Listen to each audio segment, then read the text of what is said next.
Ever sensed a sudden chilling shift in your home, so profound that it disrupts everything you once believed in?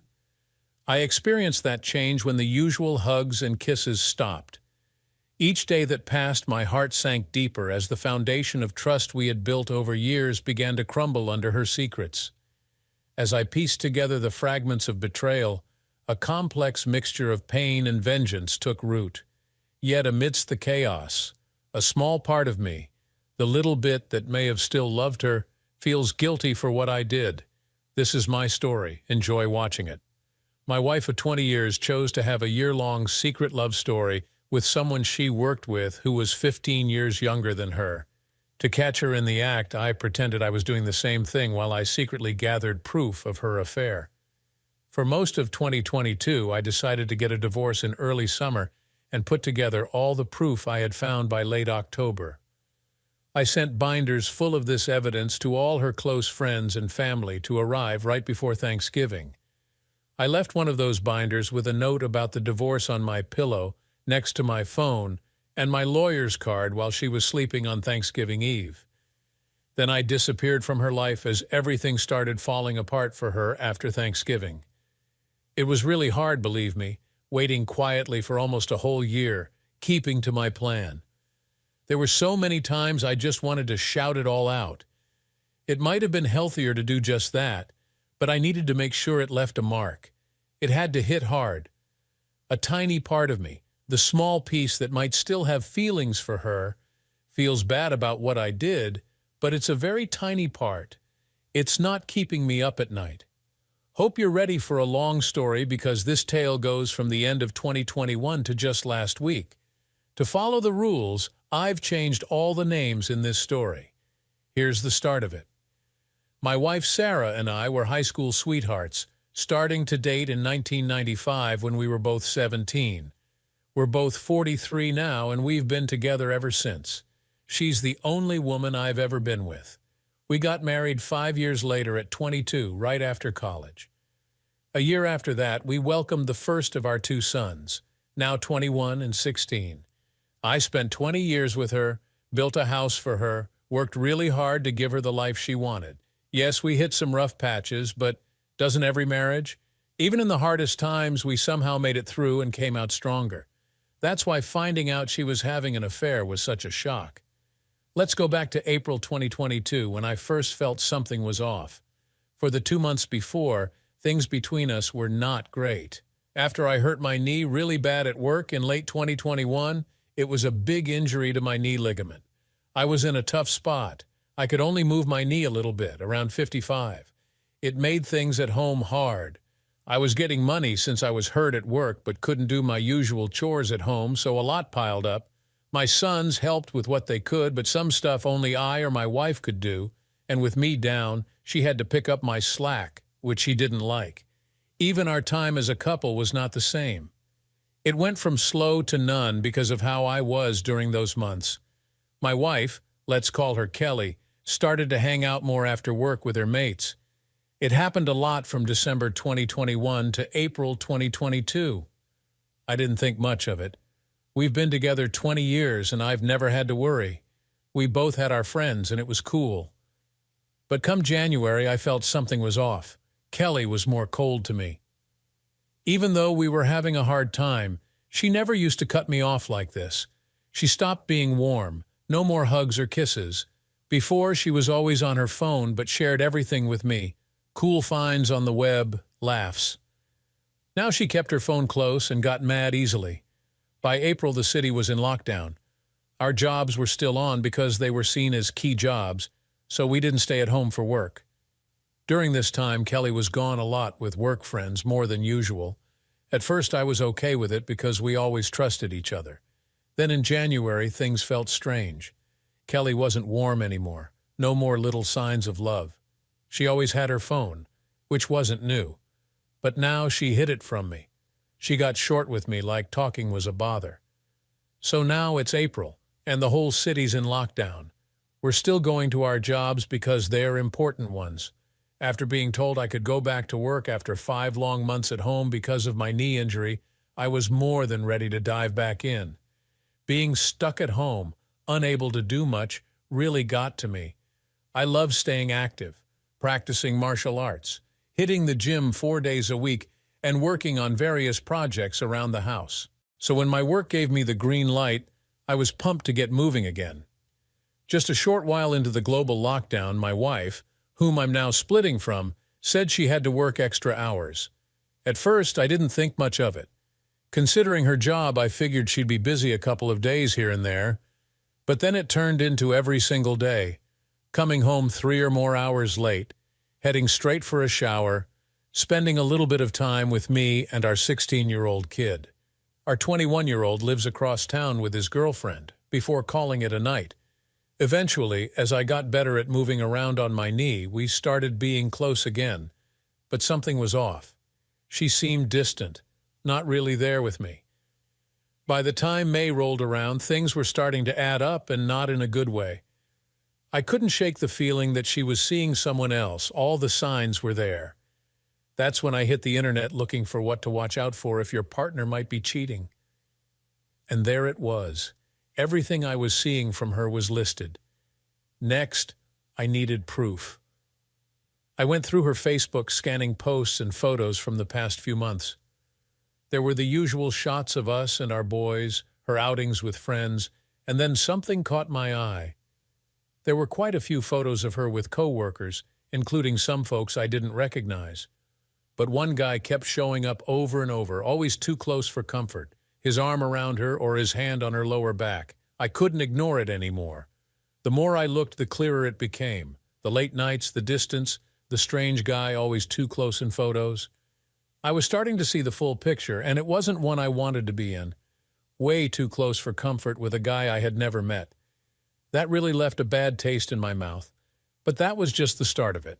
Oh no, the real kicker was finding out that this guy was a friend of hers on Facebook and also followed her on Instagram. So I tried to look this guy up on Facebook, and what do I find? I'm blocked. Why on earth can I not see this guy's Facebook, but he's friends with her?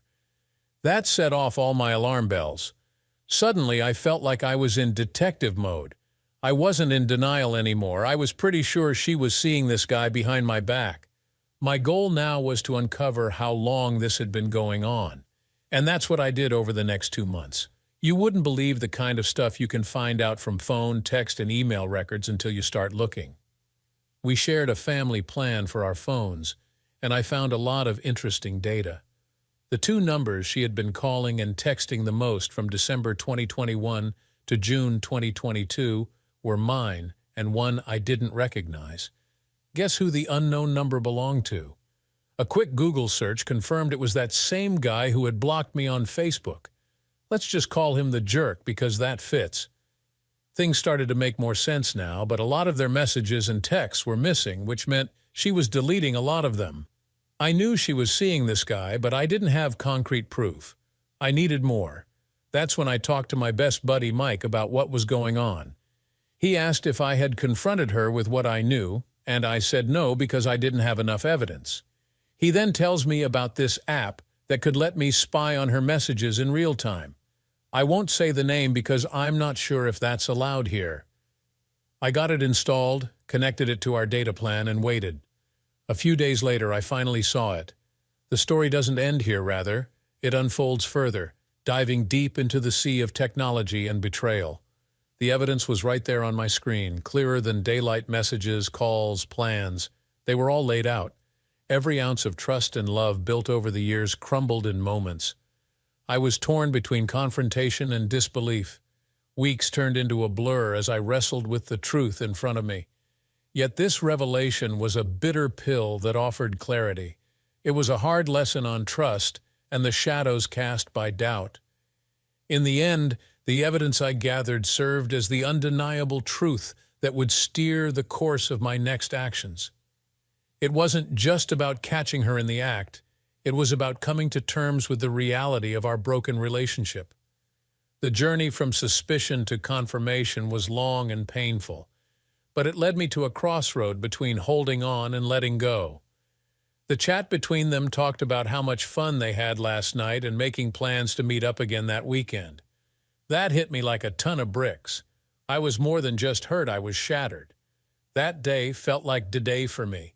and for the next couple of days, I was just a wreck. I kept my distance from her right after that day, and she could tell something was off. She tried to make things better, asking what was wrong, but I just couldn't deal with her. I couldn't even look her way. This woman who I spent 20 long years with, I did everything for her as a husband, and yet she chose to go behind my back with someone much younger. By day 3, my sadness turned into anger. I got in touch with Mike to tell him my fears were true, and when he asked if I had talked to her about it, I said no. I told him I wanted revenge. I didn't just want to leave her, I wanted to make her regret everything, to tear her world apart. This was going to take a while, but I had a plan.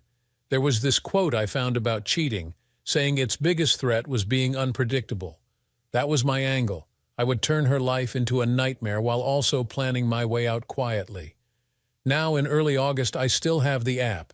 Every night I was collecting their chats. They were talking as if they were truly together, sexting, sweet nothings, even nudes. They were doing it all.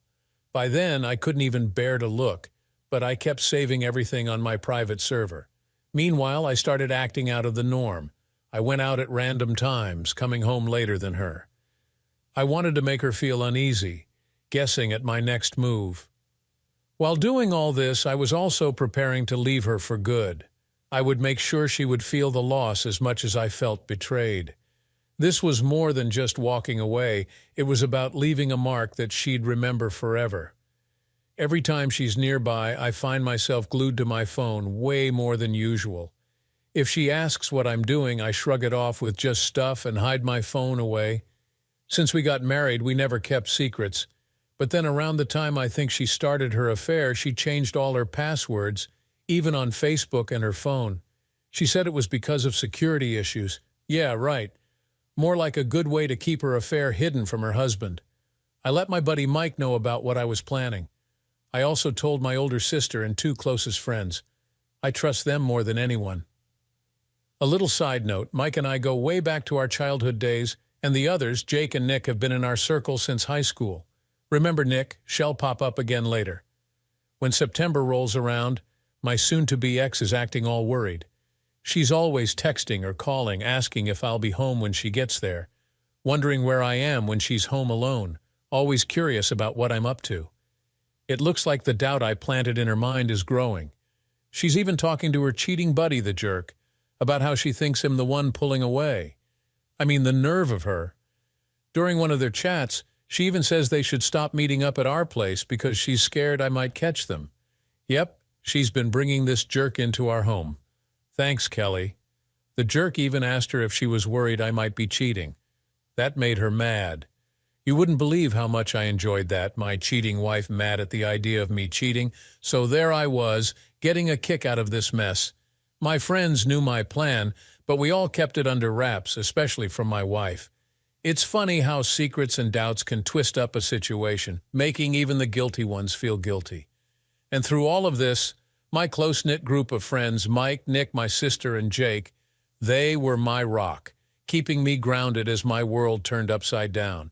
So picture this, I'm not seeing anyone else. Most times when I head out, I'm either at Mike's or Jake's, just chilling, watching fights, and hanging out with my pals, or I'm over at my big sister's place, spending time with her and her husband, who's pretty much like an older bro to me. My sister is 51, and her man is 57.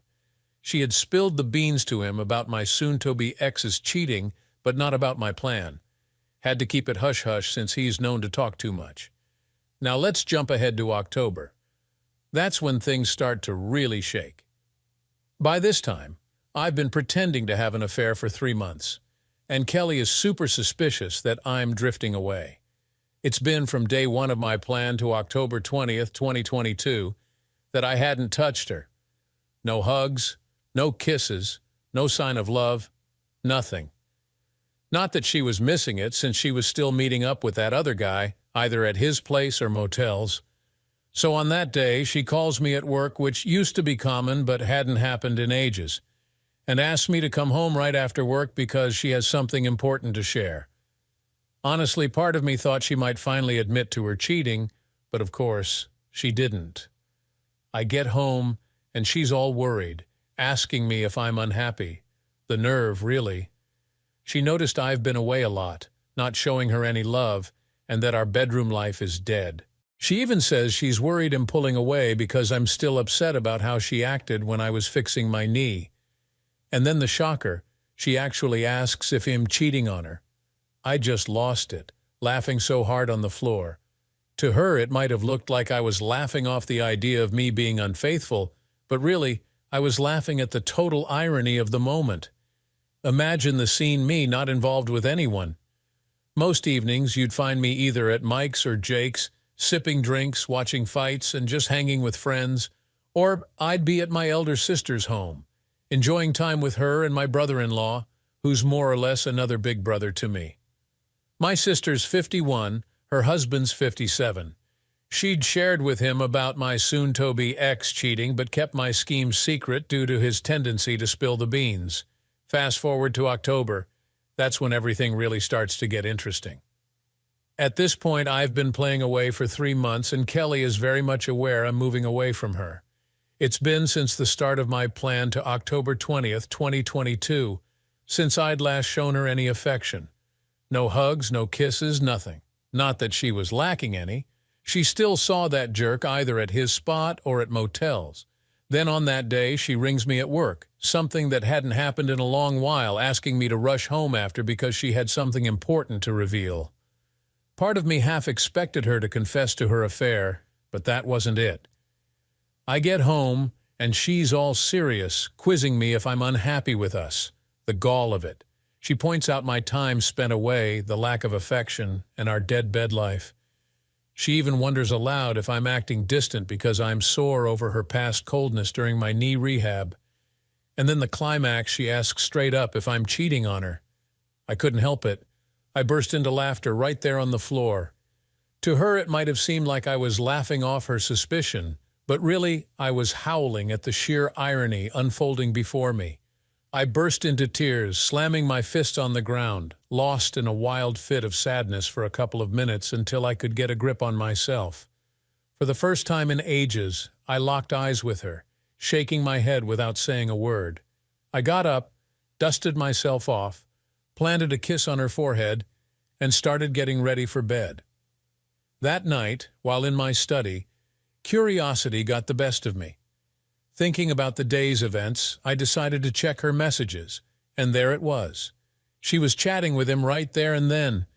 She told the guy, "Let's call him Jerk. I think he's seeing someone else. I asked him tonight and he just laughed in my face, like he hit the floor laughing for what felt like forever. He definitely doesn't care about how I feel. I don't get it, but I feel him slipping away. It's like this is my bad karma." The grin on my face as I read that was probably huge. She was becoming undone. The jerk tried to make her feel better, saying if I really cared, she wouldn't have turned to him for what I wasn't providing her. But I could tell by how she replied she was starting to second-guess herself. She dared to cheat on me while I was down because of a real health setback and kept it up for almost a full year. And now the thought of losing me to someone else suddenly made her unsure. What a joke. Meanwhile, I was moving ahead with my own plan for revenge, getting all my money matters sorted out. By September, I had talked to a family lawyer to start the process for divorce. Armed with all the evidence I had collected on Kelly's cheating, New York makes you prove fault in divorce, and with all I had on her affair, I was set to really make her regret it in court. My lawyer told me to get all my money stuff sorted because we might have to split things up soon. I went a step further. I took all our shared money and moved it to my own account. I also started looking for a new place to live as part of my next steps. Now it's October, and I'm not stopping. In fact, I'm doing more. This is where my buddy Nick comes in. To give you some background, Nick and Kelly have never really got on. I met Nick when we were both in the first year of high school, 2 years before I met Kelly. Right from the start, Kelly seemed to think Nick was some sort of threat, because she's my closest girlfriend. Kelly never said it out loud, but you can just tell. And Nick, she's not exactly Kelly's biggest fan either. When Kelly and I started dating, Nick pointed out how Kelly was always trying to hang out with my friends, but I never did that with Kelly's friends. Nick didn't like that because she thought Kelly was trying to push her out. Among Kelly's friends, there aren't any guys, just like Nick is the only girl in my group of friends. Nick had been stuck abroad because of the pandemic and got back to New York City on October 3rd. Me and my friends, Mike and Jake, thought we'd have a small get-together to welcome her back. Just us, Jake's wife, who is also Nick's sister, Nick, and me. We kept it small, just 5 of us, following health rules because we're really careful about the virus. Nick, who likes to cause a bit of trouble, had a cheeky idea to stir things up with Kelly. She thought we should take some photos that look like the ones I found of Kelly and some guy a while back and post them on my Facebook. So that's what we did. It took a couple of days before Kelly saw the photos, as I guess some of our friends saw them and thought I looked way too close to Nick. This really messed with her head, since she continued to feel that I was cheating on her. I can almost promise that she wanted to accuse Nick of cheating, but she was aware that Nick had been unable to leave Europe for most of the year. However, this did not prevent her from attempting to dress me down that evening because she was so handsy in the pictures. The opportunity to deliver the lead jab for my knockout strike was a fantastic opportunity for me, and I took advantage of it. "What about the pictures that were taken with you and Jerk from the previous year?" I asked. He had a good deal of dexterity in them. On the other hand, did you see me getting absolutely worked up over it? In the headlights, my dear. Throughout the entirety of this, it was the very first time that I had ever uttered the individual's name. During the time that she was attempting to explain away those pictures, the hamster wheel that was spinning in her thoughts began to spin in real time. Even up to that moment, she had no idea that I had seen them. That's how seldom I use Facebook. The fact that the pictures I took with Nick in particular gained a lot of attention among our respective circles is due to the fact that when I rarely upload something, it is like an event to others. And she did try to explain it away. Has that way with everyone. He's just a really friendly guy.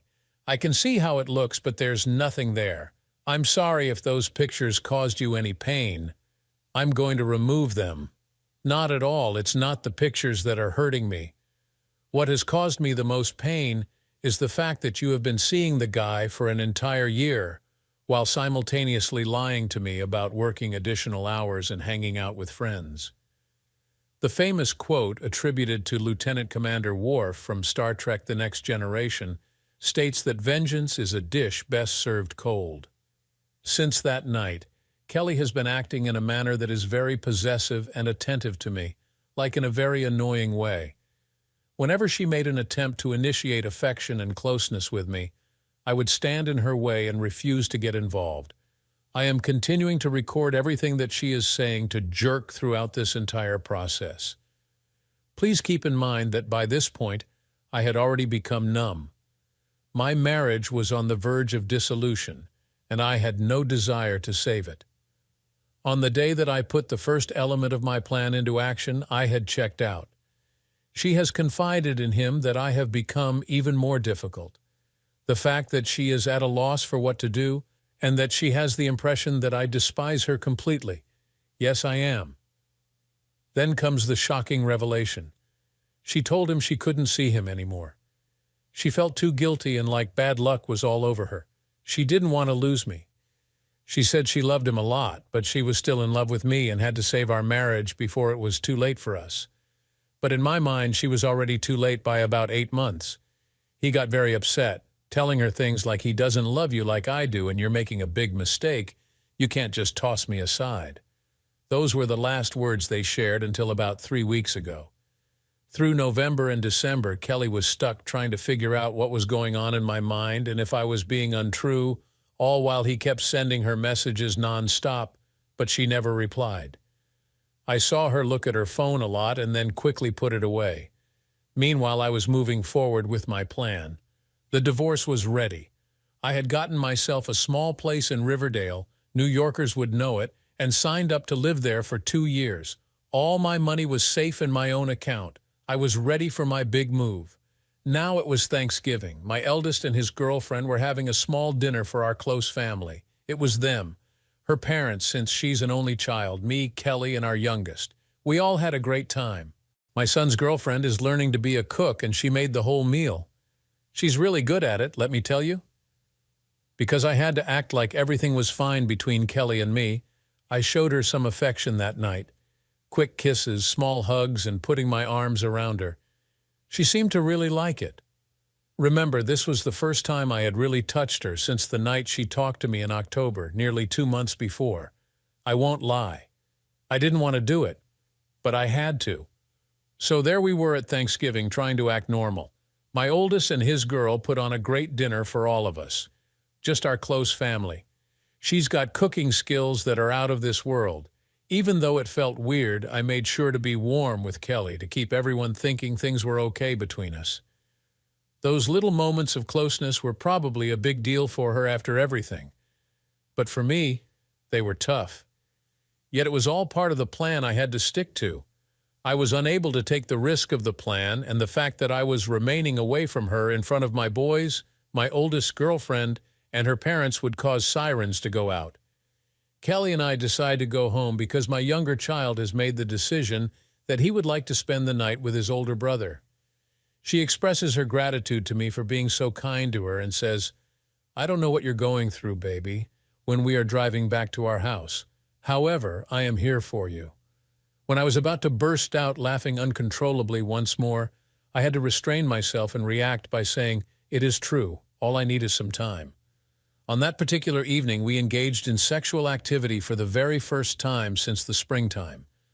What the heck, I thought to myself. With what I'm going to do, I might as well get some activity in before I completely remove her from my existence. There was no lovemaking involved, but I won't go into further detail. She was a mass of flesh attempting to figure out the direction of the truck that ran her over when I finished. She was lying there trying to figure out what happened, not even a hug or anything else after that. After taking a shower, I headed straight to my office to get some rest. I just got up. I did, however, use a condom, which caused her perplexity. I accomplished it for the first time in 2 stinking decades. However, she did not inquire about it, despite the fact that she was clearly confused by it. When she knew that she had been doing so with Jerk for several months at that time, she certainly wasn't going to let the knowledge get to her. My handy-dandy spy app is the first thing I check when I wake up the following day, and for the first time in weeks, she has reacted to Jerk. He went all out with the Nola. It was clear that he had feelings for her. She stated that she was squandering her time by attempting to reignite a spark that had died within me, that she had been in a prison with me for the past 20 years, and that she deserved to feel the love and affection of a guy who would appreciate her. Take into consideration that this individual is 28 years old. Our oldest son is 5 years older than what we have, and he is that much of a surprise for a married mother of 2 who is 43 years old. AS of the highest possible quality and grade. Is it possible that she made the decision to ruin our marriage and the house that we had constructed for this guy? A handsome young man who has a soft side? Holy cow! She answered by saying something that was much the same as what she had said the last time they spoke. Despite the fact that she loves him and looks forward to spending time with him, she cannot let me go. A portion of her heart will always be reserved for him, despite the fact that I continue to be the love of her life. She mentioned that they can continue to be friends if he so wishes, but that their physical relationship is no longer going to exist. During that week, he urged her to visit him one final time, and she agreed to do so. It was obvious. She responded with a yes. Shouldn't we have one more for the road? I have no right to say anything to her because I was the one who did it to her the night before. The archive that I had compiled was, of course, updated to include all of it. It was on November 4th that the third and last phase of the operation known as Ghost Protocol began functioning. There was a copy of the divorce papers in hand, and there was a new dwelling or residence that I had put up. Now I needed to begin the process of gradually relocating my belongings out of the residence. Prior to doing it, however, I had to deliver the news to my sons. That Friday evening, I invited my older children to come to my house, and I invited them to join me in my office, as well as arranged everything over that table. Although I will not go into specifics, I will say that their mother had been unfaithful to me for more than a year, and that I was planning to file for divorce rather soon. Considering that my son, who is 16 years old, had only lately received his first taste of infidelity, he was particularly disturbed by this circumstance. Just 4 months previously, his first girlfriend had cheated on him. That's right. His heart was broken for the second time when he realized that his own mother was capable of doing something like that. This realization affected him hard. My eldest child responded to it in a much more positive manner and proposed that he take his brother in to live with him until this situation is resolved, which I agreed with. After we had finished packing up some of his belongings, he asked me if I was going to be okay. I responded with, "Yes, son, my situation is going to be fine. You are the same way. Things are going to work out for us, I solemnly swear." After that, they left right away. It was now time to arm the nuclear weapons, as the most difficult portion had finally come to an end. Over the course of the subsequent few weeks, Mike would assist me with going out of the house with some of the things that were the most sensitive to me while Kelly and I were at work. I left him the key and gave him a list of everything that was absolutely necessary to get while we were gone. There was nothing that Kelly would have noticed was missing unless you had specifically informed her that it was gone. In addition, I had acquired a new phone and phone number, and I had communicated my new contact information to all of the people who required it, including Mike, Jake, Nick, my boys, my big sister, and my mother. In the meantime, I am continuing to keep Kelly on the edge of her seat, and she is none the wiser.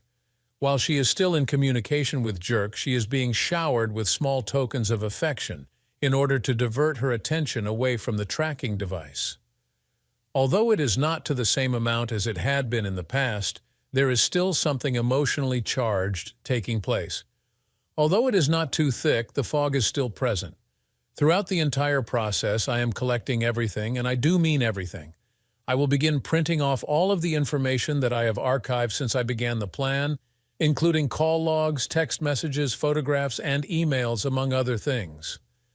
I must have spent more than $1,500 on essential items, everything from printer ink to paper to binders and everything in between. And in the binders, I arranged everything in chronological order, beginning with the commencement of the affair and ending with the most recent bit, which was on November 16th, 2 weeks ago. There are 14 of them. After that, I placed each one in a box, each one in a gift wrapper, and addressed each one to a different person.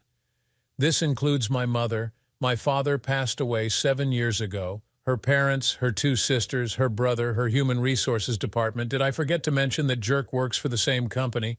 And there is a rule against intercompany relationships due to the nature of what she does. Several of her friends, Jerk's parents, and Jerk's parents. I had to drag all of those jerks to the post office, and on November 16th, I sent them all out. The estimated time of delivery is between November 22nd and 24th. Absolutely flawless. We're now in the evening of Thanksgiving Eve. I would stop watching Kelly on the app on the 18th, at which point she would have returned home at the regular time. I had no idea if she had seen Jerk. I realized that I had received all of the mileage that I required from it. She takes a shower, hangs out with me for a while. I blow her back out on the couch in the living room. I know I'm a jerk, and then she goes to bed. This is the typical routine. Finally, I was able to enter the final part of the job. The nuclear weapon that I had been preparing to deploy since June was ready to be launched.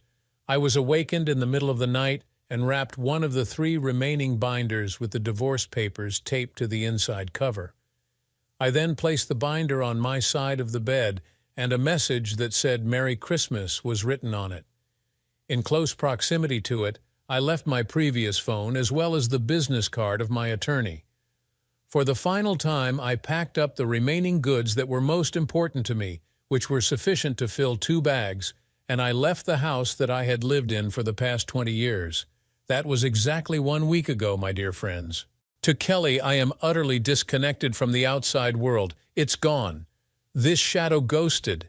Despite the fact that she has blocked me on Facebook, she has not yet blocked me. Therefore, I am keeping an eye on the consequences of this situation. Absolutely, it is a great thing. My packages have been delivered to all of the recipients that I had sent them to, and Kelly is currently being crucified. On the contrary, her younger sister dressed her down totally.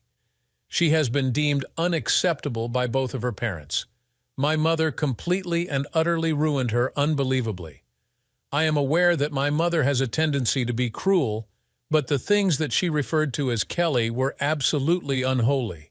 She is making frantic efforts to discover whether or not anyone is aware of my location, but those who are aware of my whereabouts are being silent.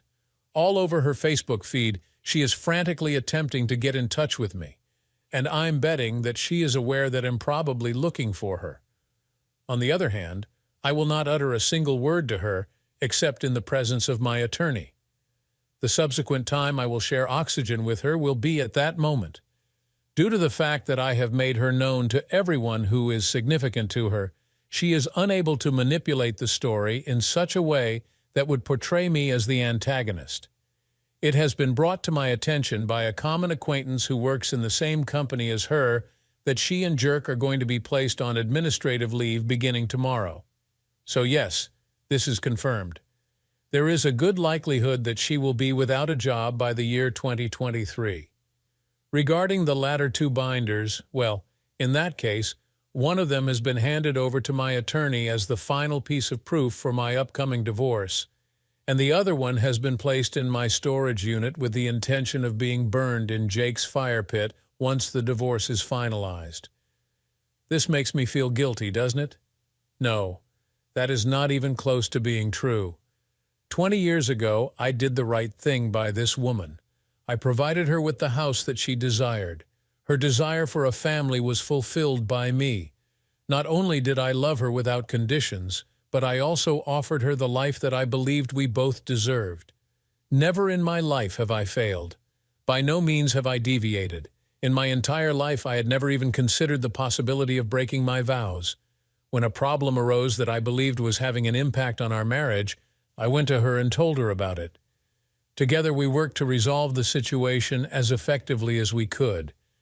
She made the decision to seek some solace in the bed of another man instead of coming to me and telling me that she was dissatisfied with our sexual life at the time.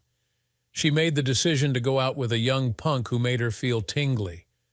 Consequently, I do not feel any pity for what I did or for her condition. I don't care if she burns in hell or anyone else. My home, my car, and possibly a couple $100 per month in alimony are the things that I stand to lose the most. However, given that the divorce is being filed under the statute of adultery and New York State is at fault, it is possible that this will be waived due to the overwhelming amount of evidence that I have produced. At this point, she is no longer a part of my life, and I have no intention of ever going back on my decision. When I moved into my new apartment, the first full day I spent there was on Thanksgiving Day. It is still a work in progress because I have more things that I want to purchase, but in general, I have made it my home because I'm going to be here for at least 2 years. For a significant chunk of the day, my lads and the girlfriend of the eldest came over to spend time with me. In addition to preparing a delicious supper, the girlfriend brought over some goodies that she had prepared herself. It was a pleasant experience to be able to sit down and have a conversation with my sons in a manner that I hadn't done in a very long time. In addition, my older sister came over with additional treats and then stuck out with us as well. She hadn't seen her nephews in about a year, so this was the first time she'd seen them. Having all of them there did me a lot of good, because if I had been by myself, I believed that I would have just drunk myself into a stupor. After everyone had left, which was somewhere around 8 p.m., I made the decision that I wanted to go hang out with Jake and his wife, Claudia. After hanging out with them for a couple of hours, followed by having a couple of beers, I returned back to my house. Last week, on December 30th, 2022, the next significant event took place. Nick sends me a text message around the middle of the day inquiring as to whether or not I had any plans for that evening. It was obvious that I was not, so we decided to get together after I finished my shift at work. When she arrives, we head to a diner that is located not too far from where I work in New York City. We are able to enjoy indoor dining at a capacity of 25 thanks to the Rona. However, there is generally no difficulty in obtaining seats because a significant number of us choose to reduce the number of times we eat out these days. Consequently, once we have been seated and placed our orders for meals, Nick places all of her cards on the table. And to tell you the truth, she does so. I had anticipated this happening. When we were both teenagers, she practically admitted that she is similar to me, but she never had the opportunity to tell me about it because Kelly came in and took me away before she could tell me. As a point of reference, I have known Nick for 2 years longer than Kelly has. In addition to me, Mike, and Jake, she has been the 4th member of my social square since high school. We were the social outcasts of the class, children who were involved in raves but did not belong to any of the other cliques. Nick struggled with her weight and was diagnosed with diabetes at that time. Not a single male would ever give her a second look, despite the fact that she was a heavy-set goth chick who was extremely in trend. However, there was always chemistry between us. In the present day, Nick is working as a yoga instructor and a personal trainer. As far as I can tell, she was the ugly duckling that eventually developed into a swan that was very stunning. To cut a long story short, we came to the conclusion that we are going to begin seeing one another once the divorce proceedings involving me have been finalized. As for me, I did, in fact, spend the night with her. I brought her back to my new place, and we had a wonderful time together.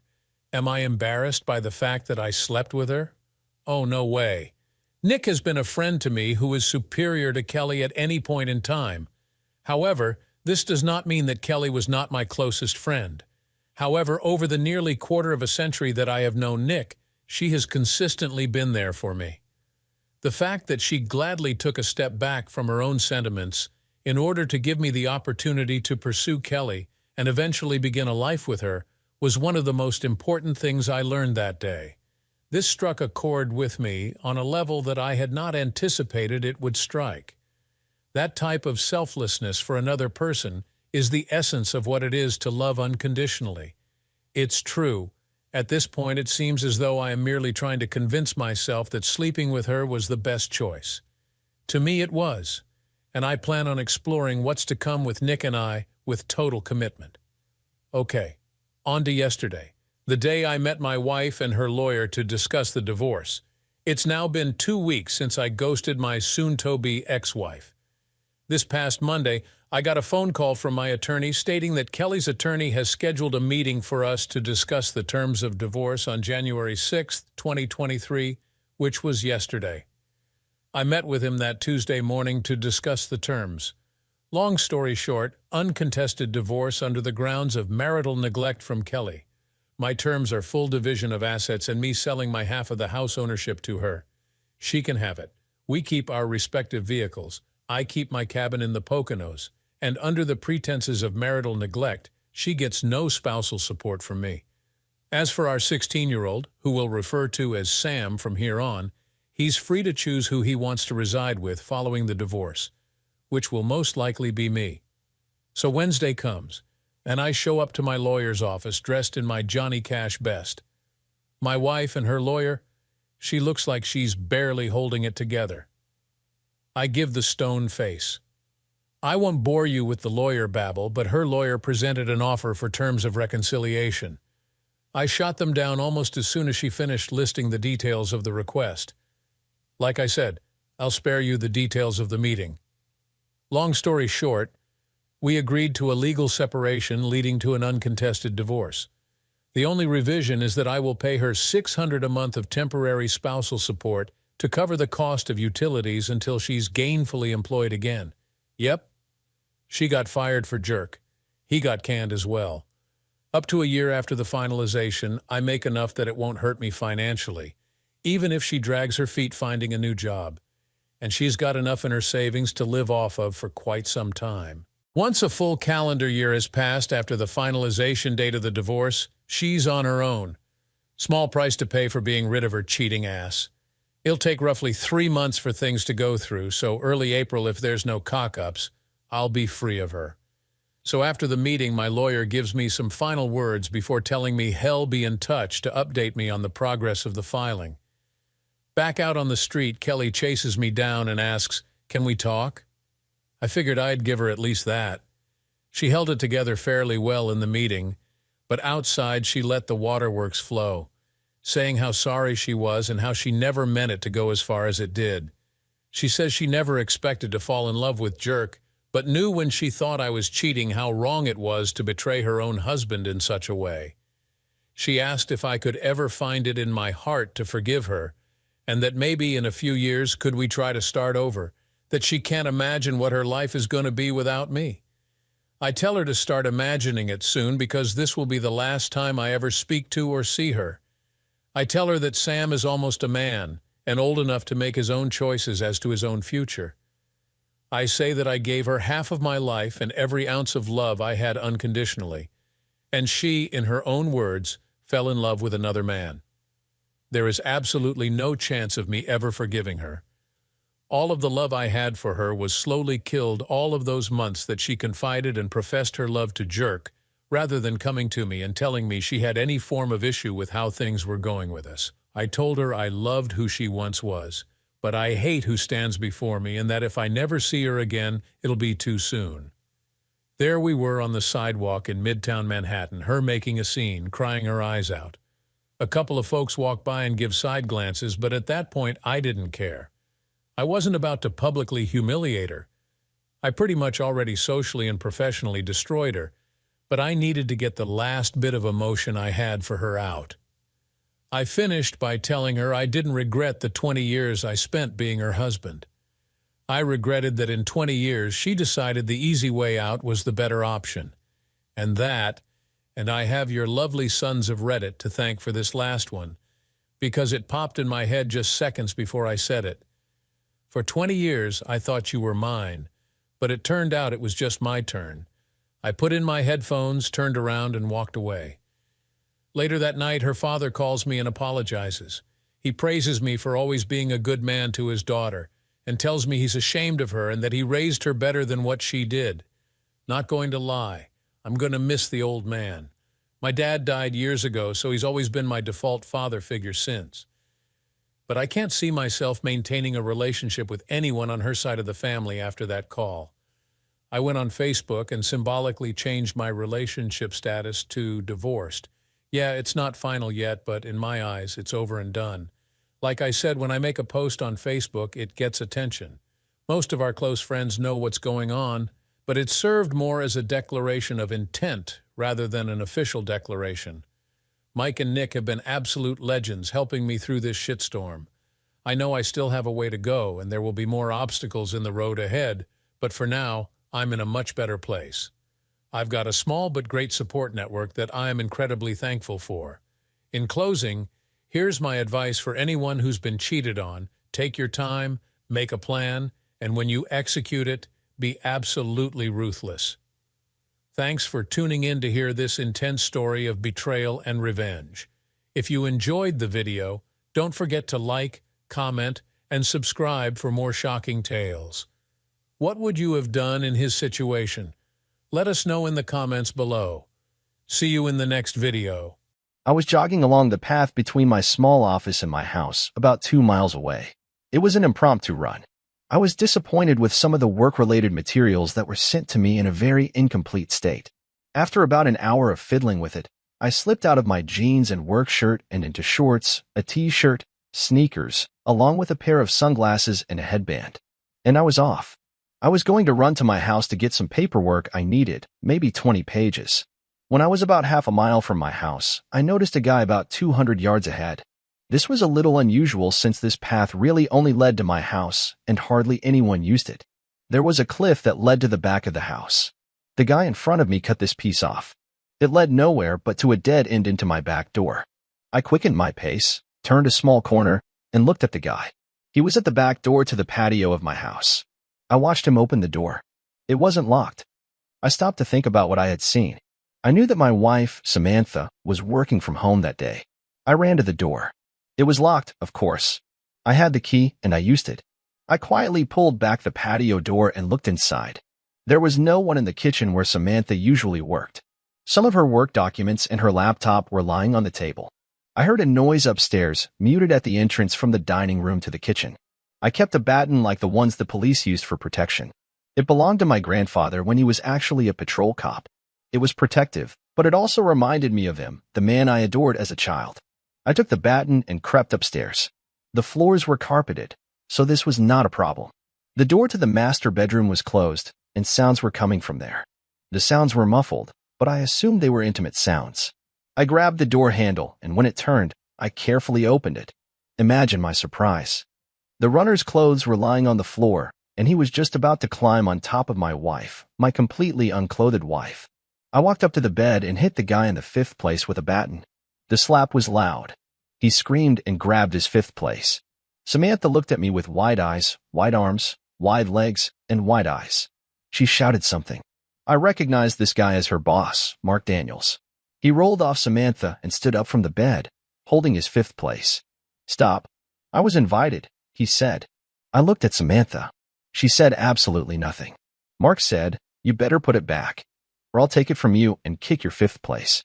He was bigger than me, older, about 40 or so. I was in my 30s. I heard that he was into martial arts. He seemed so confident as he threatened me, standing there without clothes with pale skin in my bedroom. I didn't know him very well, and he hardly knew me at all. One thing he didn't know was that I spent a lot of time playing tennis.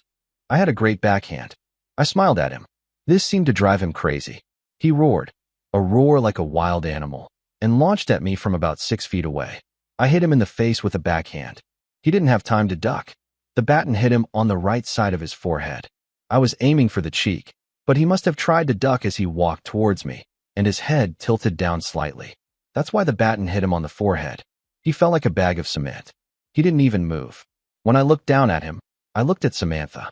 She was in some kind of trance. Her eyes were glassy, and drool was running down her chin.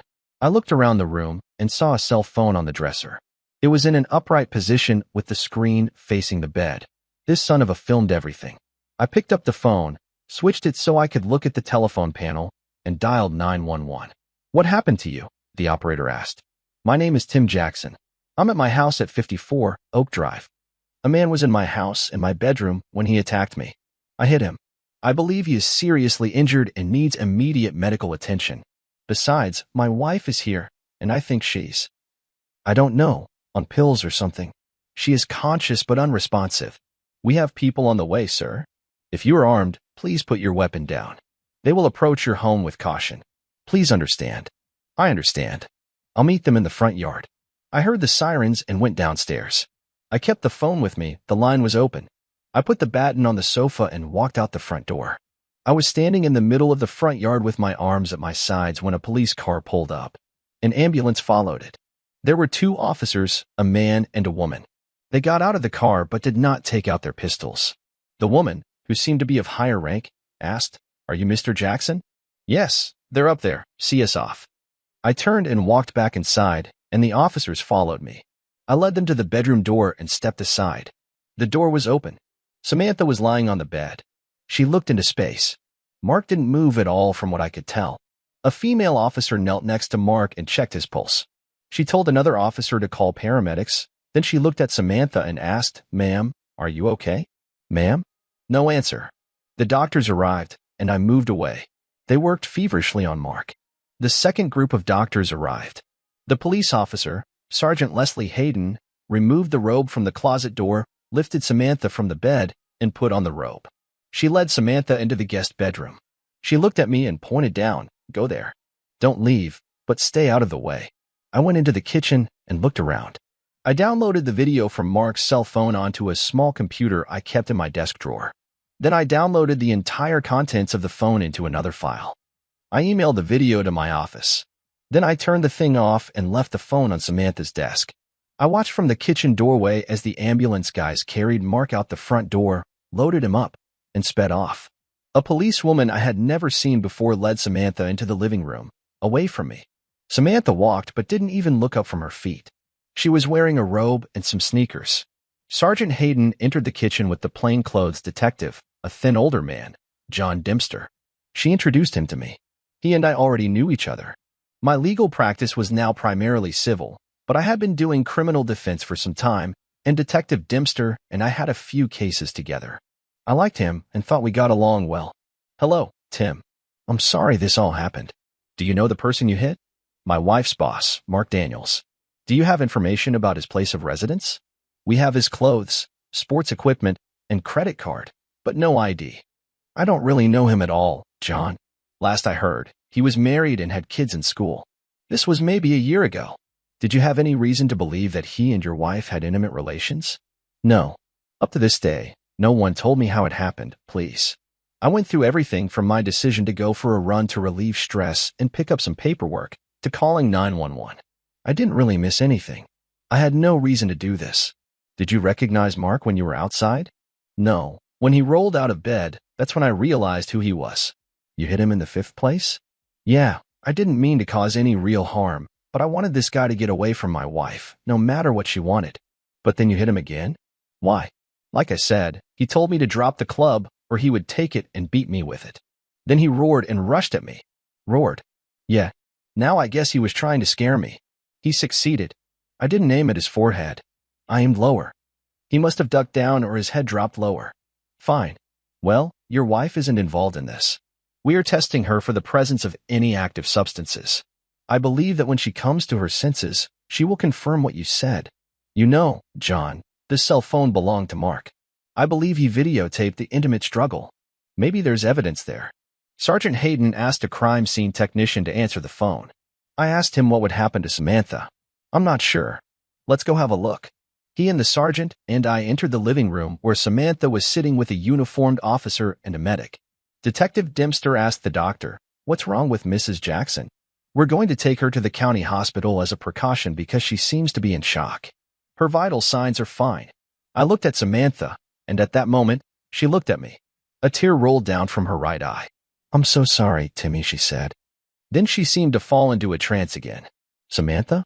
Samantha." I was a little pissed when she disconnected again, but she didn't answer.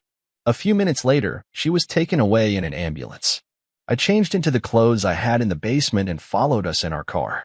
The police were in the house, but I was assured that they would lock the house or at least leave someone there. I called Samantha's parents, who lived one state away, about 2 hours away. I gave them the short version and told them I would call from the hospital. Samantha and I got married when she was 21, fresh out of college, where we met. I was 1 year away from graduating from law school. Samantha immediately got a job at Mark Daniels Insurance Company. It was a large company, and he was one of the 3 owners. She worked her way up steadily from clerk to administrative assistant. She was assigned to Daniels' department, housing, and automobiles. I attended company events with her and never noticed anything between the two. That was the first time I met the Daniels family. She has now worked for the firm for more than 6 years. I thought our marriage was strong. Until today, I had little doubt that the relationship I saw was consensual. So unless he somehow managed to pill her, this would most likely end our marriage. Given the circumstances, I didn't understand how he could pill her. There was no time. I thought she was waiting for him, probably without clothes, and she left the back door open. I wondered how many times this had happened. I loved Samantha. She was pretty, cheerful, and kind. Our intimate life was very good. Even when I was busy, we still found time at least on weekends. And now that I've largely given up criminal trials, my work has become much more predictable. I didn't understand what I was seeing. Daniels was a bigger man, but from what I saw today, not bigger where it would make a big difference, but I only took a glance. Who knows? At the hospital, Mark Daniels' wife was in the emergency room. I recognized her, but she didn't seem to notice me. I left everything as it was and asked about Samantha. They allowed me to return to the compartment where she was. She slept. I looked at her a little. I was lost. I couldn't believe she did this to me, to us. I had a deep need to understand what happened before I made difficult choices. A pretty woman dressed in a white robe entered the small room. "I'm Dr. Moore. Are you her husband?" I nodded. "What's wrong with her?" "She had some kind of mental trauma. She had a shock reaction that made her pass out. She didn't fall into a stupor. When she wakes up, it is very likely that she will come to her senses and become normal." "When will she wake up?" "Maybe 3 to 4 hours, depending on the dose we gave her." "Thank you. I'll be there." She was about to leave, but I stopped her. "What about Mark Daniels? How is he? Are you related?" "No, Just an acquaintance. Well, I shouldn't, but he's in a coma, medication-induced. He has a very serious head injury. She left. I thought about Daniels. I believed I killed him, and now maybe not. I called Samantha's parents and reported what I had been told. They decided to come to us, but I talked them out of it. I told them that Samantha most likely had an affair with her boss and that she and I needed to discuss it. Her mother, Joni Carson, said, "I've been thinking about her for the last few months. She seemed different, worried. Please give her a chance to explain everything, Tim." "Oh, I'll do that. I promise. It doesn't seem to do any good, though. We'll just see." I was looking for Mrs. Daniels and found her in the ICU waiting room. I approached her. "Hello, Mrs. Daniels?" "Yes. Do you want to say something?" "No, ma'am. I'm Tim Jackson. My wife, Samantha, works at your husband's company. It seems they were together. She was quite tall, slender, brown-haired, in her early 30s. She asked, together? Yes, they were, without clothes, in my bedroom when I came home this morning. This kind of intimacy. Oh, you're the guy who hit him. Yes, sorry. I'm not sorry. Okay, Mark has been strange lately. This got me thinking. He didn't play children's sports like he used to. He claimed he was busy at work. I think he was busy with your wife. I don't know that for sure, except for today, but they, of course, quickly got down to business like they had a routine. What did the doctors tell you about how he's doing? They said neither one nor the other, although he may have surgery soon. Well, good luck to you. Will you take your children? They're with my parents. They know he's in the hospital. Nothing special anymore. I went outside to get some fresh air and maybe clear my head a little. I decided not to make any decisions until I heard from Samantha. I stood there for an hour and then went back inside. Samantha was in the same room of the emergency room behind a curtain. I walked in on her, and she stirred but was still sleeping. I sat down in a chair and dozed off. I woke up when she started making sounds. Oh, she said. Her eyes flew open. She looked at me and closed them again. She started making a sound. I went for help. Dr. Moore was at the nurse's station, and I waved to her. She quickly approached. She seems to be waking up, although I'm not sure if I should be here when she does. She saw me and just passed out again. Wait here. She entered. I could hear but not see. How are you, Samantha? Can you tell me? Samantha answered her in a weak voice. Oh God, I'm sorry. Samantha, we need you to be fully awake. You need to accept the situation, whatever it is, and move forward. Detachment simply cannot last long. I'm going to let you go this afternoon. Maybe in 2 hours. Fine. Where's Tim? He was here when I first woke up. He thought you would have reacted better if he wasn't here, although he is somewhere nearby. I wonder how long this will last. I screwed up big time. What about Mark? Tim hit him. We don't know if he'll be okay or not. He'll probably have to have surgery. Damn. Well, I told him not to be so adventurous. It was a bad risk. He lost. I bet I do too. Maybe you should talk to Tim. I'm sure I can find him. Or maybe I can wait until you get home. I opened the curtain and went inside. Samantha, I'll take you home. Okay. Thank you. I'm really sorry. We'll talk. I turned to Dr. Moore. When can we leave? I'll start filling out the paperwork. We'll give her some medical clothes. She left. Samantha said, I'm so sorry, Timmy. Sorry, Timmy. Sorry. It's just not a big deal. You have to understand. When we get home, Dr. Moore brought her a medical form. I left the stall while she was changing. She seemed to take this as a refusal, and so it was. I had no desire to see her without clothes, maybe never again. They put her in a wheelchair as I pulled the car to the exit. She got up and got into the car. We didn't speak for the 10-minute drive. Her tears flowed, but she did not cry. I opened the front door, and we walked into what was our happy home. There were no police there. There wasn't even much clutter downstairs. Samantha sat down in the rocking chair in the living room. I'm going to check upstairs. I'll be right back. I ran up. It was a complete mess up there. In her bedroom, there was a piece of carpet cut out where Daniels fell. I guess I will do some research. The bed was stripped down to the mattress. The drawers were pulled out but not fully closed. I decided to tidy it up later. The other rooms were fine, except there were traces of fingerprint powder in the bathroom. I wasn't really looking forward. I called her parents and told them she was home. They breathed a sigh of relief but wanted to know if they should come. I didn't know what to say. I gritted my teeth and went downstairs. Do you want something? Coffee? Water? Samantha looked at me when I asked. No, nothing. I sat down opposite her on the sofa. We sat facing each other, about 6 feet apart. What happened, Samantha? I thought we were fine. It's hard to explain, Timmy. I've worked for Mark all these years. I've always liked him, not, beautifully. But in the last month or so, he started flirting. He made little comments about how good I looked. Sometimes he touched me on my arm or shoulder. I was surprised. Then he invited me to lunch, just us. Didn't you think about all this? This big change in attitude? Didn't you think it was strange? Maybe a little bit, she said, looking down. I was flattered. And he's quite attractive. I found myself interested.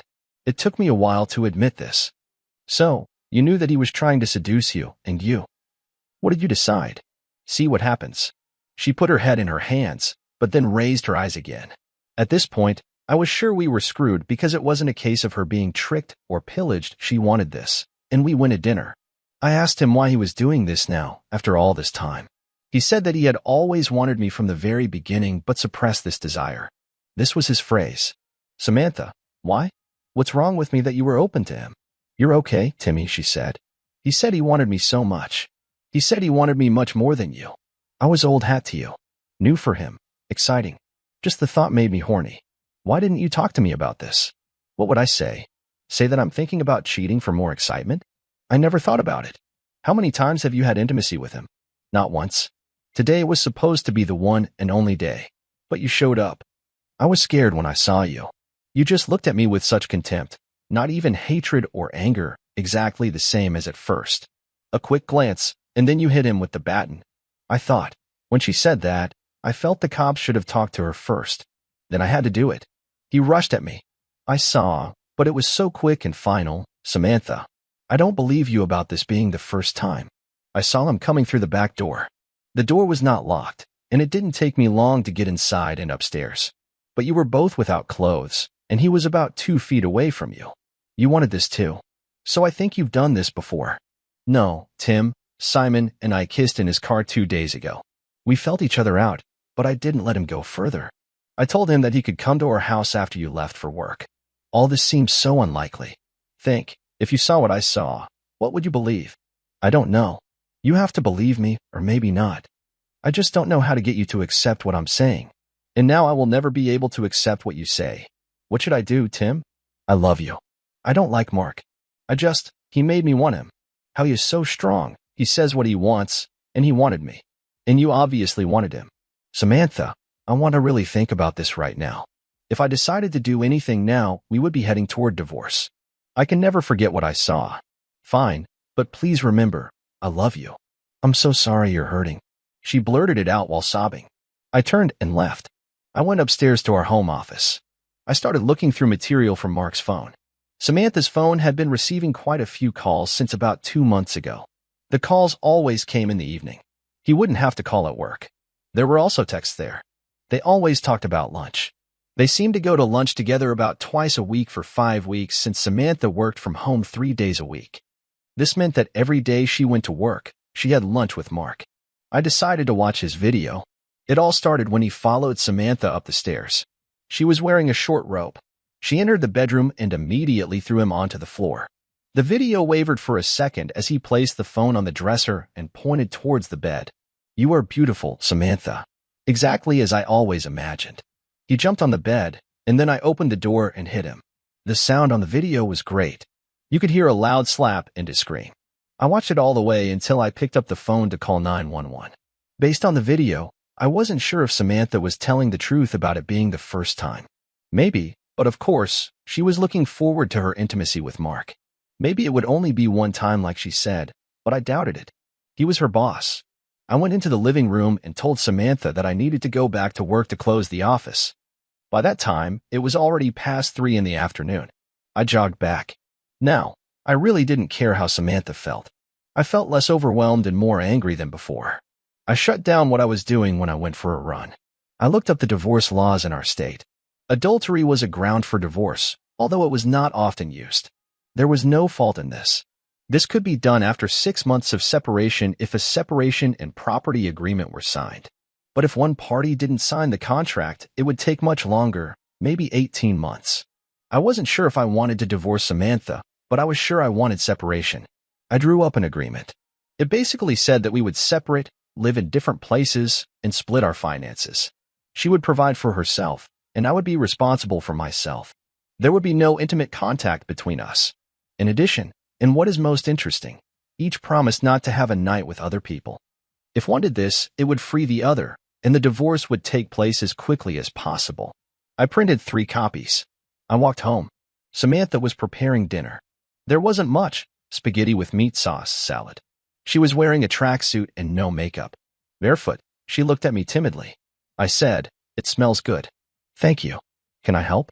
"I can handle it. But if you want carrots for your salad, they're in the refrigerator." I chopped up some carrots and threw them into a bowl.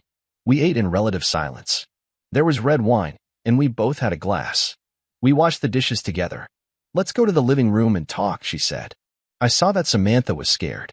I followed her inside. Samantha spoke in a quiet voice. "Tim, I want to say again how sorry I am. I want to try to understand how I could have been so wrong. I decided that I needed to see someone. Everything is fine, but now I think we need to break up. I'll find an apartment nearby. You can stay here." "I don't feel comfortable staying here now." "Are you sure? I feel so guilty. Do you want to get a divorce? So shall we part?" This is a step toward this, but I haven't decided yet. I just decided I needed some space to think. I wrote a separation agreement and handed it to Samantha.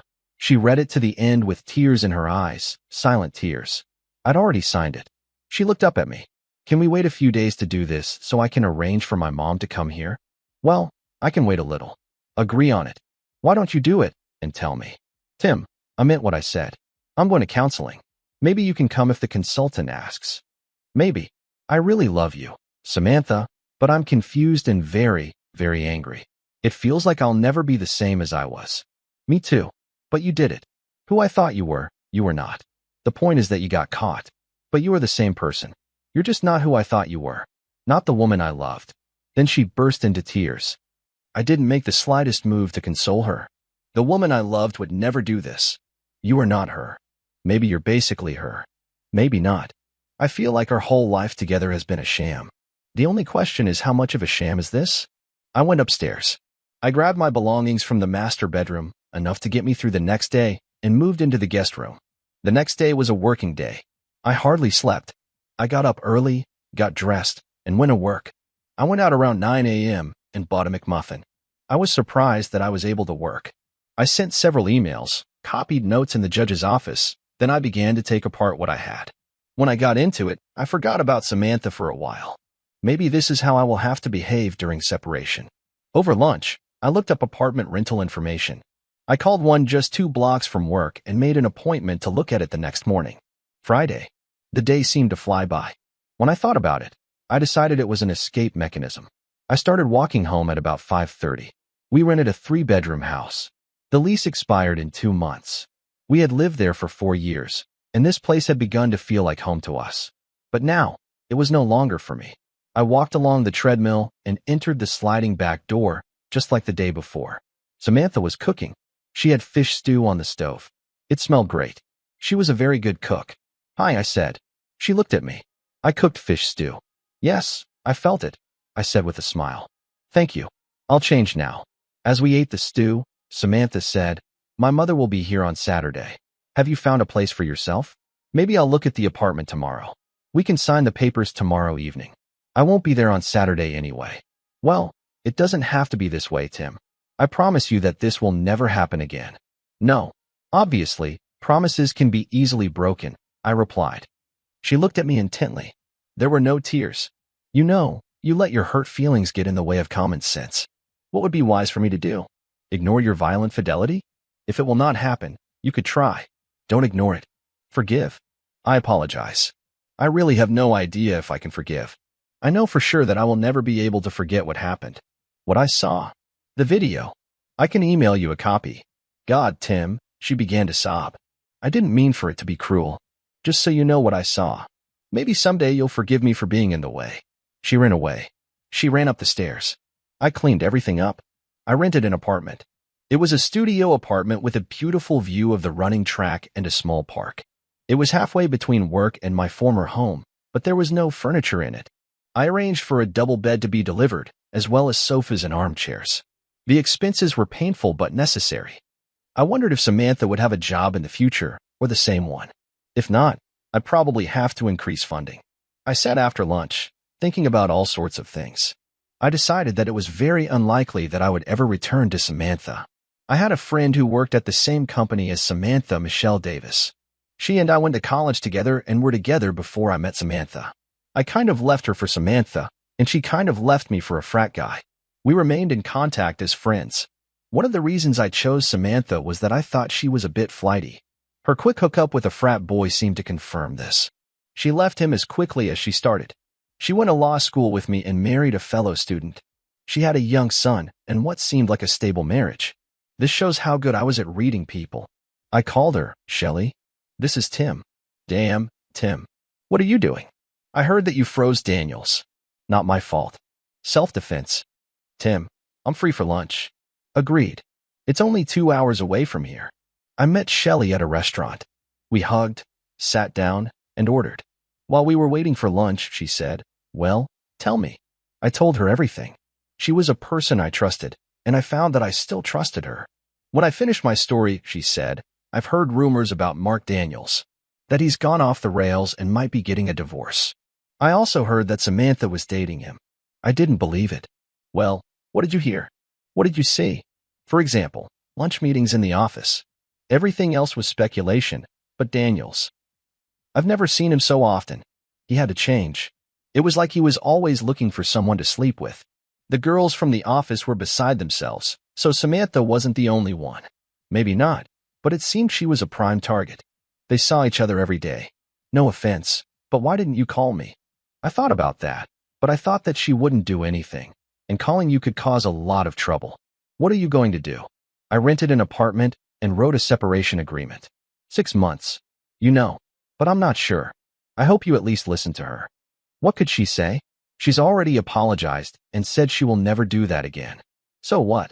This is a difficult question. Yes. How are you and Big Bill and Little Will doing? Little Will is great. He is 3 years old. Dynamo machine. He starts going to preschool soon. Okay. Tim, you don't need to listen to my problems. Yours are much more serious. I could use a break from them. I will help if I can. If something is wrong, nothing special. He has to travel a lot. Sometimes when he returns home, he is distant, not like before. Now, hearing about Samantha, it makes me think. But I just now decided to be proactive. Shelley, what does this mean? Maybe check it out a little. He's a good guy. We are family, but I need a little confidence. Just ask him. Talk. You both know how to talk. Figure it out. Tell him how you feel. I'm worried about this. He may take this to mean that I don't trust him. You just be gently diplomatic. Maybe. Thank you. I hope you and Samantha get through this. I was never a friend at school. You know why, but I thought she was good for you. After all, we finished lunch, hugged, and left. Shelley was a good woman, and I hoped no harm would come to her. I was told that Samantha had returned to work. I was relieved that she wasn't fired. More and more, I came to the conclusion that it was all over between me and Samantha. We were devoted only to each other. We had no children. She broke her part of the obligations, so it was all over. And I didn't believe that I wanted to start all over again with new responsibilities. It was a depressing conclusion, but I felt it was right. I haven't had any contact with Samantha since I moved in. That Saturday, a week had already passed. She left 3 messages on my phone asking me to come over and talk. I never answered. She texted me that she was on probation at her job, but was still working. I walked past the house the following Saturday afternoon. I had just gotten off the treadmill and knocked on the patio door. Samantha's mother, Tess, was in the kitchen and opened the door when she saw me. "Hello, Tess. Is Samantha around?" She went out. "She should be back soon, Tim.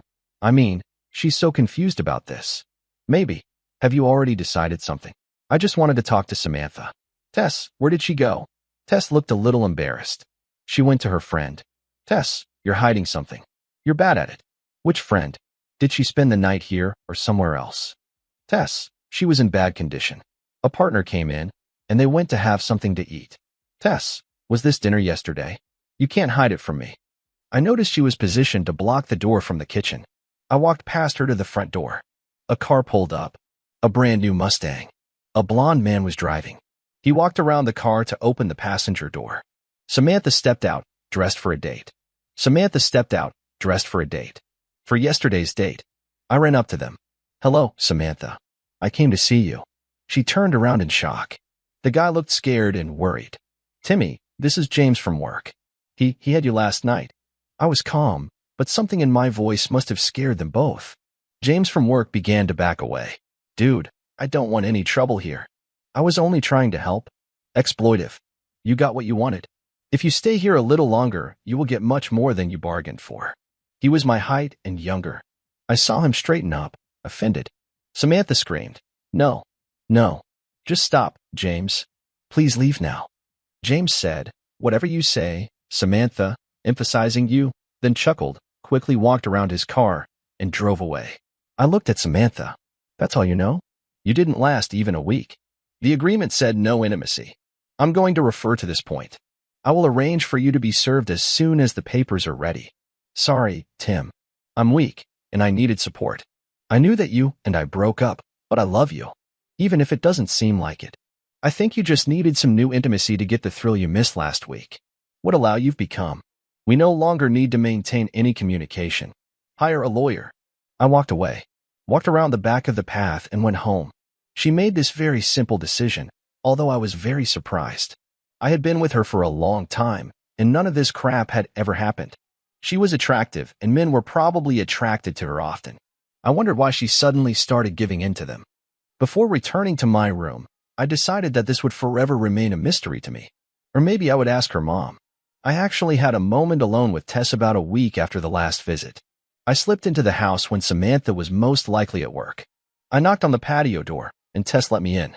"Why are you here, Tim?" "I wanted to understand what happened, if possible, and I thought you might have some ideas. I mean, we were doing great, and then she just went." "Do you have any idea why?" "Maybe she had, I think, problems with self-esteem. She wasn't very attractive to boys throughout most of high school. She had no chest and was skinny. Her two friends filled her bra much faster. They were popular and became cheerleaders. Samantha was far behind them when it came to popularity.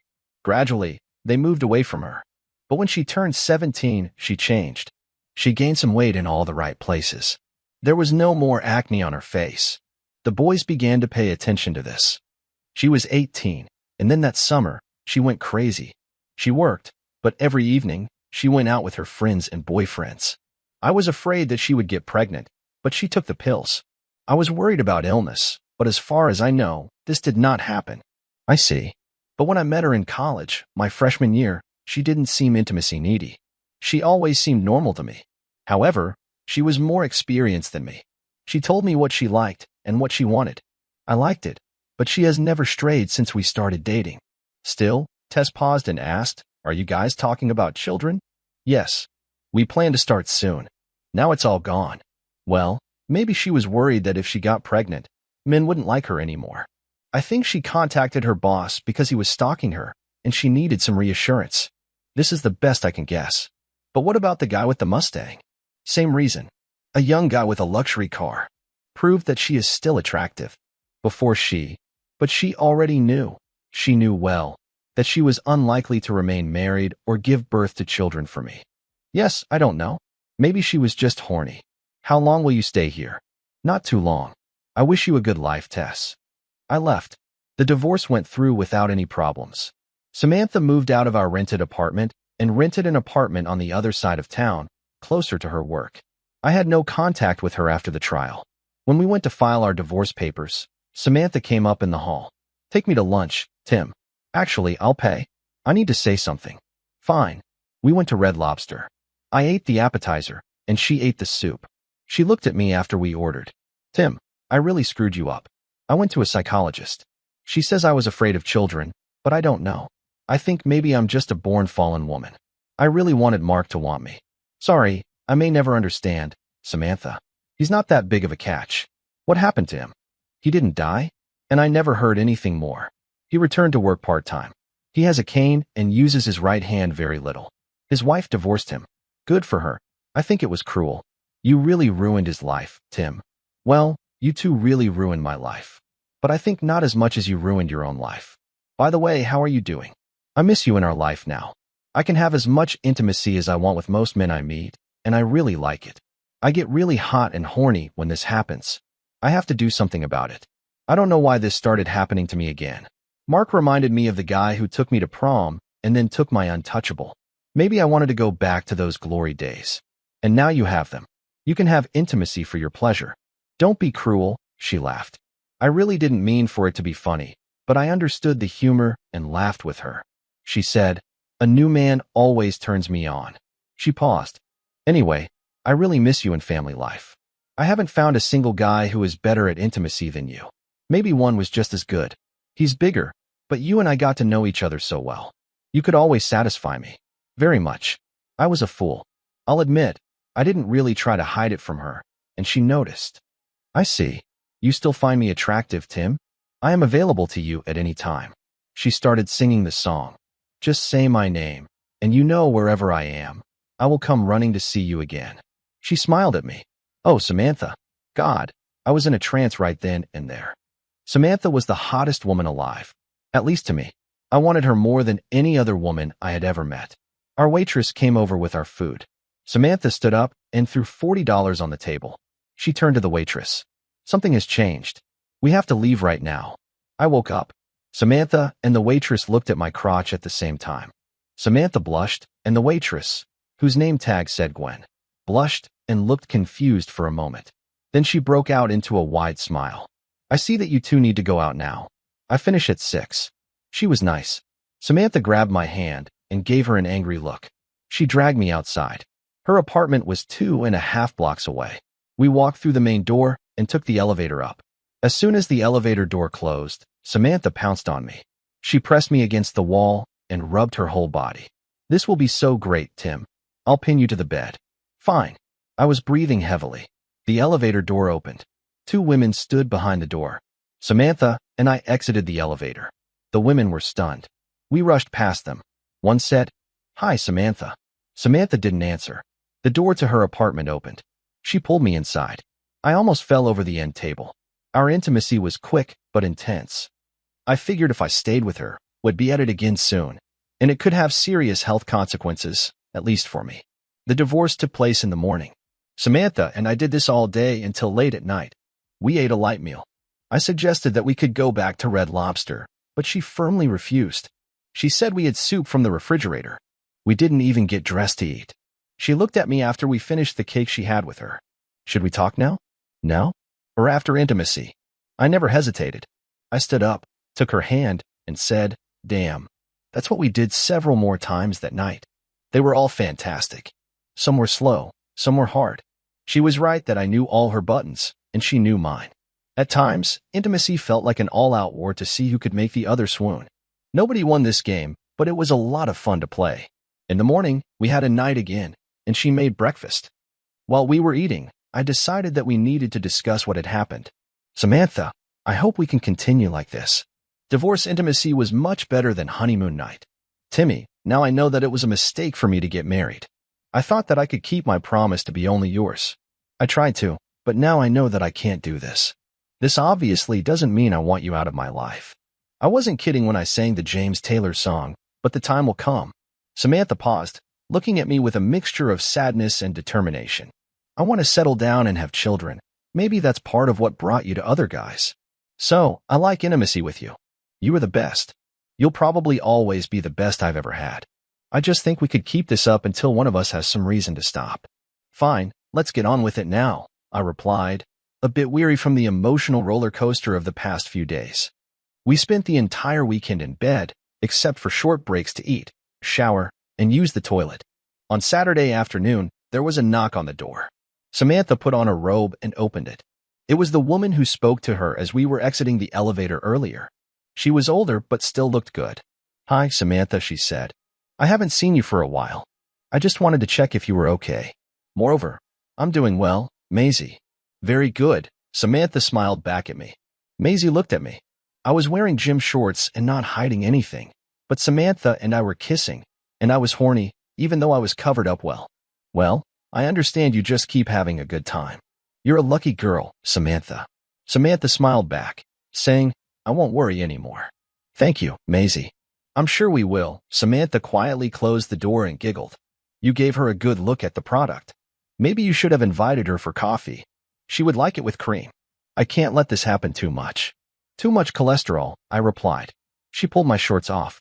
On Monday, we both went to work. We hadn't settled anything completely, but all day I thought about what had happened. I would never ever consider any permanent relationship with Samantha.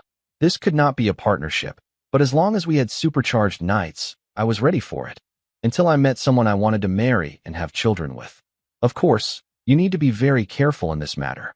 Samantha taught me a hard lesson, but despite this, I wanted a family and children. I was on guard. Samantha wasn't like that. She had me and 3 other guys she slept with. We weren't married, and I didn't mind. In fact, the thought of her being so exploitive even turned me on. I just got tested regularly for STDs. None of them were ever positive. Oh, and I met Maisie one day while leaving Samantha's. We had quick intimacy that day. Me and Samantha. Maisie looked me up and down with a very significant look. Hello. Maybe you remember me? I definitely remember you. You make a good tent. I really remember you. Maisie. Samantha says you're divorced? Yes, for 1.5 years already. It's no fun being a single woman my age. Maisie, you look great for any age, and you know it. Are you going to invite me in? I'm sure about it. You're Tim, right? Yes. We went up to the 4th floor where Maisie's apartment was, across the hall from Samantha's. When we were at Maisie's door, Samantha came out of hers. She looked at me and Maisie and started laughing. You're a real stud, Tim. I would never have thought this about you when we were married. She looked at Maisie and said, have a wonderful time. Maisie smiled at Samantha as she walked away with a smooth gait. Maisie, Tim is a top-notch stallion, Samantha called out.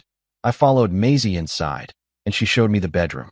It was tastefully furnished, at least when we walked in. Maisie was 40. She had a son in college and a daughter who worked downtown. She was good in bed, and I really enjoyed being with her. I left the next morning, promising to keep in touch. It was a pleasure for me. I began to wonder what other women lived on the 4th floor, but I never found out. One day, I was walking past the courthouse when a woman walking toward me stopped and asked, "We don't know each other?" She looked puzzled. I remembered her. Gwen, the waitress? Oh, she blushed. Now I remember. It's strange that I forgot, but I didn't really look at your face. You'll have to excuse me. I'm Tim. Are you still working there? Part-time work. I also do modeling. She was a pretty blonde, slim with good hips and blue eyes. I remembered that she invited me to meet her at 6, but alas, Samantha and I were together all weekend. Are you guys consistent? No, well, on the day that we met you, we had just returned from court where our divorce was finalized. Somehow this seemed to energize us, as you saw. Okay, this is strange. Does this still work? We are dating. There's no doubt that we are compatible in some ways, not in others. She smiled at me. Maybe you should ask me out on a date. I'm not working today. I like your words. Can we have dinner tonight at my house? I will cook. I look forward to it. With pleasure, I replied. That evening, she arrived around 6:30. She looked stunning in a short evening dress and sandals. I made us fried chicken and fried rice. We talked. She was 25 and made ends meet by working as both a model for several clothing magazines and as a waitress. She wasn't married but had broken up with her long-term boyfriend about 10 months ago. At the time, I was 34 and making good money at a law firm.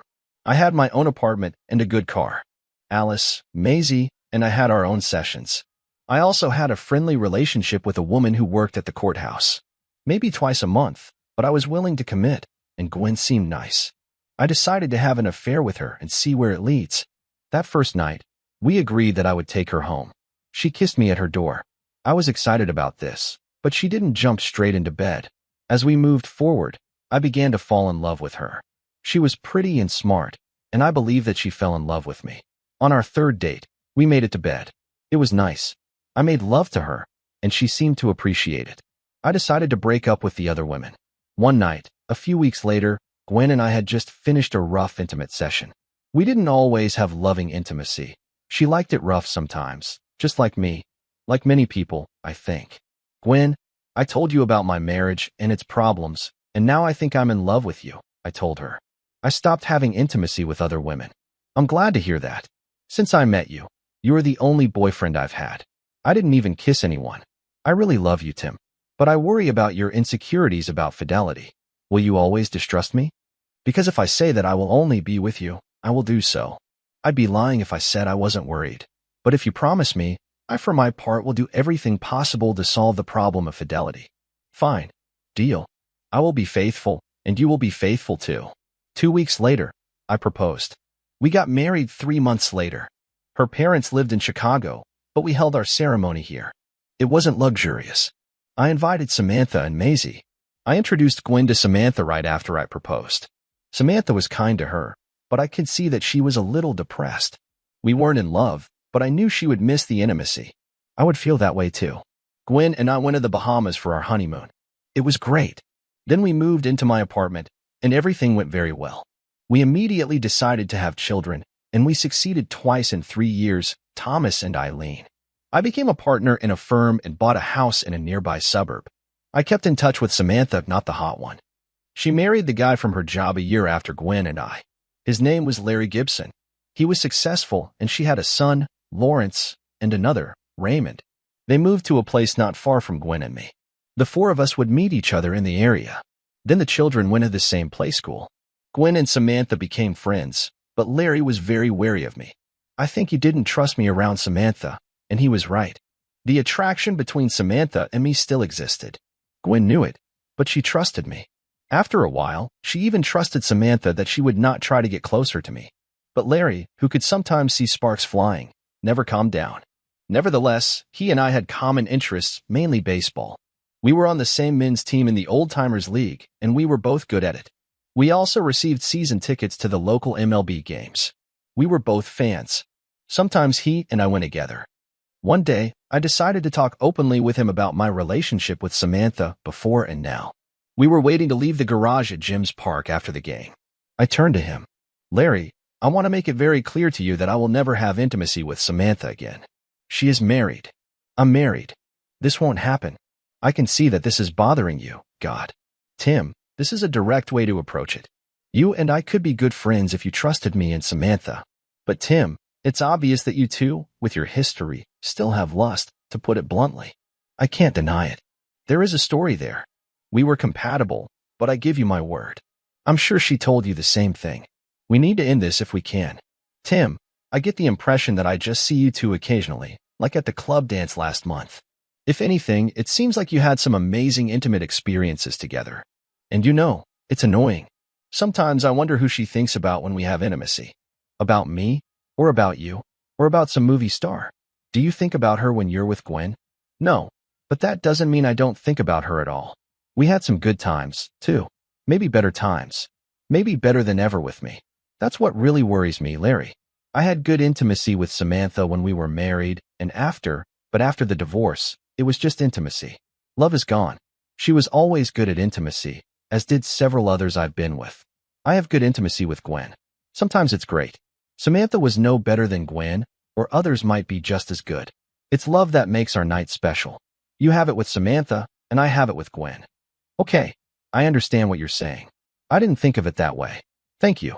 And that made it easier for all four of us to have this conversation. Of course, I lied to him. No intimacy I've ever had with any woman has been as good as I had with Samantha. After the divorce, I'm still thinking about it. Not exactly every day, but I see her and know that she thinks about it too. Maybe if Samantha and I are both in our 80s and our spouses leave, and we're in some nursing home, maybe we'll see if we can outlive each other. I've thought about all of this as I sit in my new life. Thanks for watching. Do you think trust can ever be rebuilt after betrayal? Let us know in the comments. Don't forget to like and subscribe.